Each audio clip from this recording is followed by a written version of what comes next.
जिले के अखेराज सोनगरा की पुत्री एवं महाराणा उदय सिंह की महारानी जयवंत कंवर की कोख से विक्रम संवत 1597 में अर्थात 9 मई 1540 को कुंभलगढ़ हुआ।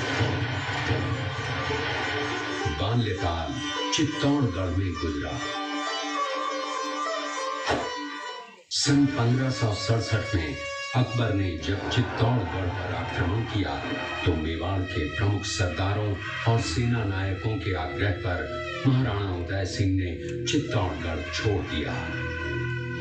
अपने देश, कुल, गौरव और मातृभूमि की मर्यादा के लिए प्राण न्योछावर करने वाले योद्धाओं और ललनाओं से प्रताप ने न केवल सीख ली बल्कि ये घटना उनके जीवन का आधार बन गई। फरवरी 1572 को महाराणा उदय सिंह का देहांत हुआ।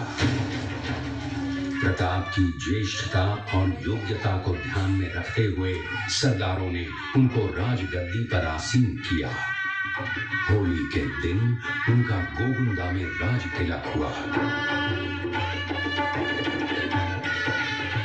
उस समय तक लगभग सभी राजाओं ने अकबर की अधीनता स्वीकार कर ली थी।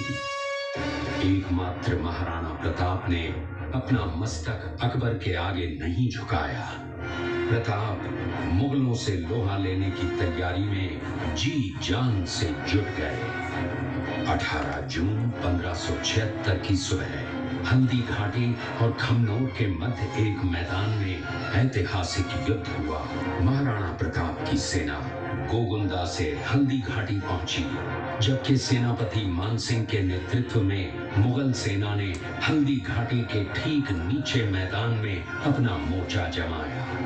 मुगल सेना के हराबल दस्ते द्वारा घाटी में घुसपैठ करने के प्रयास की प्रतिक्रिया स्वरूप महाराणा प्रताप की सेना मुगलों पर टूट पड़ी। प्रताप के हराबल सैन्य दलों का नेतृत्व पठान हाकिम खान सूद कर रहे थे। भीलू राणा, जो राणा पूंजा के नाम से भी जाने जाते हैं, उनके नेतृत्व में भील आदिवासियों ने गोरिल्ला पद्धति से युद्ध करते हुए मुगलों के छक्के उड़ा दिए। देखते ही देखते शाही सेना में खलबली मच गई। रक्त तलाई घोड़ों की टापों, हाथियों की चिंगारों और तलवारों की झंकारों से गूंज उठी। चारों तरफ हाहाकार मच गया। युद्ध का घटनाक्रम अचानक उस समय बदल गया जब प्रताप ने अपने घोड़े चेतक को एड़ लगाकर मानसिंह के हाथी पर चढ़ा दिया और उस पर भाले से भरपूर वार किया। मानसिंह हौदे में दुबक गया। हाथी से उतरते समय चेतक की एक टांग कट गई। इस स्थिति को भांपकर महाराणा प्रताप के हमशक्ल सेनापति झालामान ने महाराणा प्रताप से आज्ञा लेकर उनका राजमुकुट धारण किया।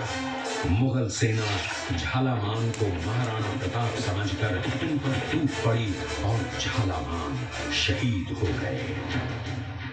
उधर चेतक ने अपने स्वामी को 5 किलोमीटर तक 3 टांगों पर ही लेकर एक बरसाती नाले को पार किया। उसके पश्चात उसके प्राण पखेरु उड़ गए। महाराणा प्रताप के मन पर गहरा प्रभाव पड़ा। परिणाम स्वरूप उन्होंने मुगलों पर विजय प्राप्त करने तक राजसी ठाट बाट छोड़ने और पत्तों पर भोजन करने का प्रण लिया, जिसे उन्होंने जीवन भर निभाया। महाराणा प्रताप ने अपना सैन्य बल बढ़ाकर सर्वप्रथम अरावली पर्वत की घाटियों में बसे दिवेर पर चढ़ाई कर विजय प्राप्त की। इसके बाद कुंभलगढ़ पर भी विजय प्राप्त की। सिर्फ चित्तौड़गढ़ को छोड़कर सारे मेवाड़ को अपने अधीन कर लिया। कालांतर में महाराणा ने चावंड में अपनी राजधानी स्थापित की।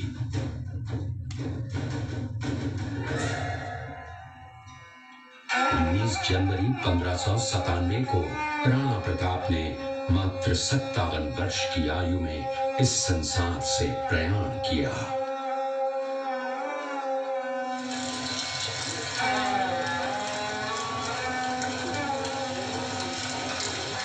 हल्दी घाटी का युद्ध एक सांप्रदायिक युद्ध न होकर आत्मसम्मान, मातृभूमि की स्वतंत्रता व स्वाधीनता का संघर्ष था। इसका प्रमाण ये है कि जहां पर अकबर की सेना के सेनापति जयपुर के राजा मानसिंह थे, वहीं पर महाराणा प्रताप की सेना के सेनापति काबुल के हाकिम खां सूर थे। महाराणा प्रताप स्वतंत्रता की वेदी पर एक ऐसा अंगारा था जो आत्मसम्मान व देश गौरव के लिए दिन रात जलता रहा, धधकता रहा और अंत में बुझकर भी उसने देश में ऐसा लौह भर दिया जिसकी प्रखर किरणों ने भारत माता को गुलामी की जंजीरों से मुक्त कराने के लिए सदा प्रेरित किया।